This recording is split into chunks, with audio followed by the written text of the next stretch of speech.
Hello guys, मेरा नाम है रवि और स्टडी ग्लो में आपका बहुत बहुत स्वागत है। दोस्तों, आज हम ईरान के बारे में बात करेंगे, ईरान के कल्चर के बारे में बात करेंगे और ये जानेंगे कि वहां के लोग कैसे रहते हैं, कौन कौन से नियम लागू किए गए हैं वहां के लोगों पे, वहां के लोगों को कितनी स्वतंत्रता है, वहां का कल्चर कैसा है, वहां के लोग क्या खाते हैं, वहां के लोग कैसे हैं और कैसे जो ईरान है वो बना, इसके बारे में भी हम जानेंगे। यानी कि आज का जो लेक्चर है एक देश के बारे में है, एक देश की हम चर्चा करेंगे और जानेंगे कि वहां के लोग किस तरीके से रहते हैं, क्या उनका पहनावा है, काफी कुछ चीजें हम जानेंगे, डिस्कस करेंगे। देखिए दोस्तों, हमको पता है कि कोई भी जो देश होता है उसकी जो छवि बनती है वो वहां के लोगों के द्वारा नहीं बनती है, वहां के लीडर के द्वारा बनती है। जैसे हम पाकिस्तान की बात करें तो पाकिस्तान का जो पूरा कंट्रोल है वहां के आर्मी के द्वारा है, ठीक है।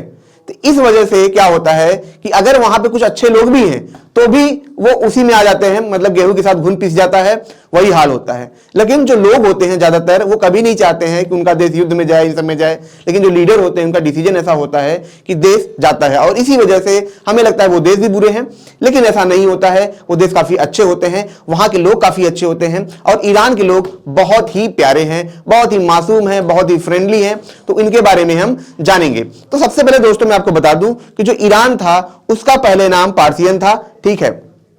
पार्सियन देश उसे कहा जाता था, लेकिन कुछ टाइम के बाद इसे ईरान कहा गया। लेकिन कैसे कहा गया, यहां पे दोस्तों मैं आपको बताऊं कि 1925 के आसपास रजा शह करके एक राजा थे, ठीक है। उस टाइम पे क्या था, आपको जान के हैरानी होगी कि उस दौरान पे जो ईरान था इतना ज्यादा एडवांस था, वो अमेरिका इन सबसे ज्यादा एडवांस था। मतलब कि यानी कि 1930-1935 के आसपास जब अमेरिका में भी इतनी स्वतंत्रता नहीं थी औरतों को, उस दौरान वहां की जो औरतें थी वो ओलंपिक में भाग ले सकती थी, मॉडलिंग करती थी, ठीक है। हर तरीके से उनको स्वतंत्रता थी, जॉब करने की, पढ़ाई से लेके हर एक चीज।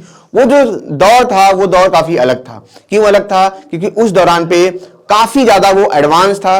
काफी, अगर आज हम कहें जैसे न्यूयॉर्क है, सिटी है, वैसे ही उस दौरान पे ईरान जो था उस दौरान काफी ज्यादा एडवांस था। यानी कि वहां के लोग काफी ज्यादा फैमिलियर थे, काफी ज्यादा बड़ी सोच के थे, आगे की सोच के थे, भेदभाव ये सब चीजें वहां पे नहीं थी और बहुत ही ज्यादा था। आगे भी वहां की पिक्चरें रखी गई हैं, दिखाया जाता है कि ईरान कितना ज्यादा एडवांस था। फिर क्या होता है, कुछ वक्त के बाद जो खुमैनी होते हैं वो आते हैं और खुमैनी आते हैं तो क्या करते हैं, अपने लोगों को बोलते हैं हमें आंदोलन चाहिए, आंदोलन चाहिए। और उसी आंदोलन की वजह से क्या होता है, एक नया आंदोलन आ जाता है और वो वहां से हट जाते हैं और उसके बाद जो पार्सियन था उसका नाम रखा जाता है ईरान। ईरान रख दिया जाता है।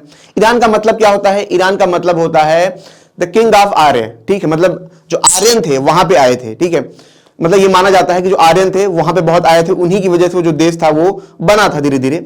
बाद में भी पार्सियन, फिर बाद में वहां पे क्या हुआ, इस्लामिक जो इस्लाम के लोग थे वहां पे आने लगे। तो इसी वजह से वो जो ईरान है आज अगर आप देखेंगे तो वहां पे लगभग 95% 97% वहां पे सिया मुस्लिम है। सिया मुस्लिम यानी कि जो मेजोरिटी मुस्लिम है वो वहीं पे है, क्योंकि बहुत सारे ऐसे जो मुस्लिम देश है वहां पे सिया मुस्लिम बहुत ही कम पाए जाते हैं। तो क्या होता है दोस्तों, यहां पे आंदोलन शुरू होता है। आंदोलन शुरू होने के बाद राजा गए। अब यहां पे जो ये आते हैं ये बहुत अलग सोच से आते हैं। मैं ये सोचता हूं कभी कभी कि पता नहीं देश के लोग कैसे थे, ऐसा कर सकते हैं। और जब ये आते हैं तो वहां पे भैया बहुत सारी लग जाती है पाबंदियां। जो सबसे पहली पाबंदी होती है वो है वहां की औरतों की। अब हम बात करेंगे, देखिए यहां पे कल्चर की, कल्चर कैसे वहां पे इनबिल्ड हुआ। तो वहां की औरतों में खास करके उन्हें जब बाहर निकलेंगी तो उन्हें बुर्का पहनना है, बुर्का पहन के वो बाहर जा सकती है। जैसा कि मैंने बताया इससे पहले काफी एडवांस थे वो, काफी, आप सोचेंगे कि अमेरिका भी इतना एडवांस नहीं था जितना वो थे। अगर वैसा चला रहा होता तो आज ईरान बहुत आगे होता। उस टाइम पे ईरान फाइनेंशियली, ठीक है, टेक्नोलॉजी के थ्रू, सेना के थ्रू, हर तरीके में वो बहुत आगे था। वो ऐसा वैसा नहीं था, वो बहुत ज्यादा एडवांस था। अब यहां पे अगर एक जो नियम बात करें ईरान की जो सबसे खास नियम है कि वहां की औरतें जो हैं बुर्का पहनती हैं, बुर्का पहन के ही बाहर निकल सकती हैं। अच्छा, ईरान में एक चीज और है, क्या है, ईरान में अगर आपको शादी करना है तो जो वहां की लड़कियां हैं वो 13 साल के बाद से वो शादी कर सकती हैं। शादी में क्या खास है? शादी में खास ये है कि आप टाइम के हिसाब से शादी कर सकते हैं। यानी कि अगर आपको किसी से 2 घंटे भी शादी करना है तो 2 घंटे का आप शादी कर सकते हैं और 2 घंटे बाद फिर उनसे फ्री हो सकते हैं। ये वहां पे चीजें हैं। लेकिन वहां पे एक चीजें और है, क्या है, जो वहां की औरतें हैं, अगर आपने उनसे वादा किया या उनसे कोई भी रिलेशन बनाया और उसके बाद आप मुंह करते हैं, और अगर वो जो लड़की है, वो औरत है, वो चाहती है आप शादी करें, तो वहां की सरकार, वहां की जो गवर्नमेंट है, आपको मजबूर करती है शादी करने के लिए। यानी कि वहां पे इस मामले में काफी ज्यादा वहां पे रियायत है।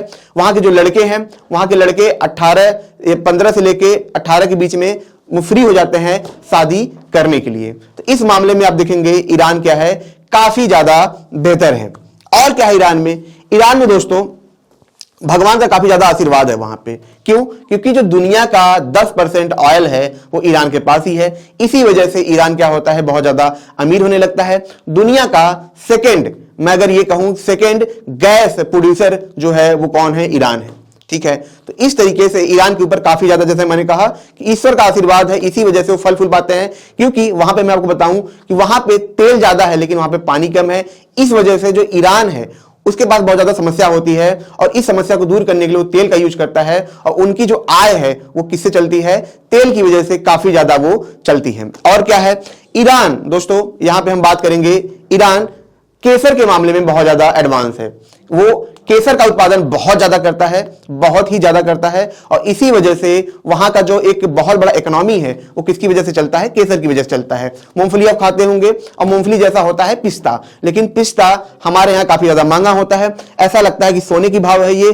कोई पिस्ता प्लेट में आ जाए तो ऐसा लग जाता है आहा, तो दिन बड़ा बड़ा बढ़िया था। मूंगफली आ जाए तो नहीं लगता है, क्योंकि मूंगफली काफी यहाँ पे नॉर्मल है, आराम से पाया जाता है। तो वैसा ही हाल पिस्ता का कुछ है कहां पे? ईरान में। ईरान में क्या है? ईरान में दोस्तों पिस्ता बहुत ज्यादा वहां पे है, बहुत अवेलेबल है, वहां पे नॉर्मली पिस्ता मिल जाता है। इसी वजह से ईरान दुनिया को 20% का जो एक्सपोर्ट करता है पिस्ता का, वो अकेले ईरान ही वहां पे करता है। अब दोस्तों ये तो हमने जाना। अब अगर वहां पे अगर अभी ईरान में आप जाएंगे, ईरान में कोरिया जैसा, ठीक है, जो कोरिया है जैसे वहां पे आप देखिए खूबसूरती को बहुत बढ़ावा दिया जाता है, वैसे ईरान के अंदर खूबसूरती को बहुत ज्यादा बढ़ावा दिया जाता है। इसीलिए जो ईरान की औरतें हैं वो बुर्का तो पहनती हैं, लेकिन जो बुर्का होता है वो अपना चेहरा दिखा सकती हैं। अब इससे क्या होता है, जब आप ईरान के अंदर जाएंगे तो आप देखेंगे 10 में से 15 में से आपको 1-2 औरतें मिल जाएंगी, फीमेल्स मिल जाएंगी, जिनके नाक में बैंडेज लगा हुआ होता है। बैंडेज लगा हुआ होता है, ये क्यों होता है? बैंडेज इसलिए लगा होता है क्योंकि वहां की जो औरतें हैं वो चाहती हैं कि उनके जो नाक हो थोड़े लंबे हो, इसी वजह से वो सर्जरी कराती हैं, और इसी वजह से वहां पे बैंडेज लगता है। खास करके आपको वहां के लोग भी ऐसे मिल जाएंगे जो बैंडेज लगाते हैं, यानी कि वहां के जो मर्द है, मेल है, वो भी खूबसूरत दिखना चाहते हैं। अब क्या है दोस्तों, ईरान के पास है गिनीज वर्ल्ड रिकॉर्ड, किसका? कालीन का, कारपेट का। कैसे? जो कालीन है ईरान से ही शुरू हुआ, उसकी सभ्यता वहीं से शुरू हुई। कारपेट आप जानते हैं जो कालीन होता है, जो जमीन पर बिछाया जाता है, तो सबसे खूबसूरत जो कालीन होती है वो ईरान से ही बनती है, और ईरान इसे पूरी दुनिया में क्या करता है? एक्सपोर्ट करता है। और इसी वजह से ये काफी ज्यादा चर्चा में है, काफी एक आय का उनका काफी ये बड़ा सोर्स है। और इन्होंने बहुत जो सबसे बड़ा जो कारपेट होता है पूरी दुनिया में, वो किसने बनाया था? ईरान ने ही बनाया था। यानी कि अगर हम देखें तो जो ईरान है उसके जो लोग हैं काफी एडवांस है, काफी अच्छे हैं, काफी घोलमेल वाले हैं। लेकिन वहां पे प्रॉब्लम क्या है? प्रॉब्लम है वहां की सरकारों से। सरकारों से क्या प्रॉब्लम है? प्रॉब्लम यह है दोस्तों कि वहां की जो सरकार है वो क्या करती है? उनके ऊपर रोक लगाती है। कैसा रोक? जैसे अपनी अभी देखा आपने औरतों के ऊपर रोक है, वैसे ही वहां पे जो रोक है वो ये है कि वहां के लोग क्या कर सकते हैं?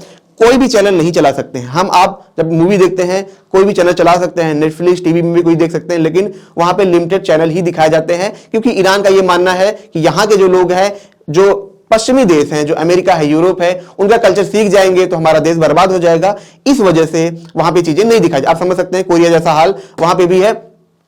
उसके बाद क्या है? वहां पे आपको लिमिटेड डेटा दिया जाता है, मतलब एक दिन के अंदर आप लिमिटेड डेटा ही आप यूज कर सकते हैं, उससे ज्यादा डेटा आप यूज नहीं कर सकते हैं। वहां पे गूगल के ऊपर भी पाबंदी है, क्योंकि उनको लगता है कि गूगल क्या करता है? उनका डेटा चुराता है, उनकी जानकारी लेता है और उनका गलत इस्तेमाल करेगा हमारे लोगों के लिए। तो यहां इसकी भी पाबंदी है। यानी कि अगर हम देखें, जो ईरान इतना खूबसूरत था, अंदर से काफी पोटेंशियल है उसके अंदर, लेकिन इसके बावजूद भी वहां की सरकार ऐसे नियम कानून बनाते हैं जिसकी वजह से वहां के जो लोग हैं ग्रो नहीं कर पाते हैं। ईरान की अगर हम बात करें दोस्तों, ईरान लगभग 8-9 देशों से इसका बाउंड्री क्या होता है? जुड़ा हुआ है।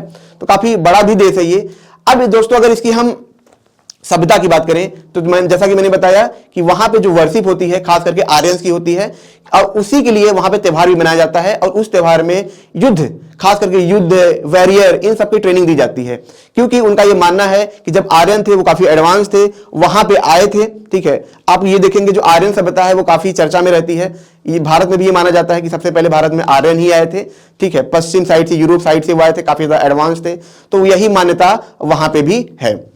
तो दोस्तों, ये ईरान के बारे में एक छोटा सा लेक्चर था। अगर ये आपको अच्छा लगा हो इसे लाइक करें, कमेंट करें, शेयर जरूर करें। मिलते हैं नेक्स्ट लेक्चर में। Thank you so much.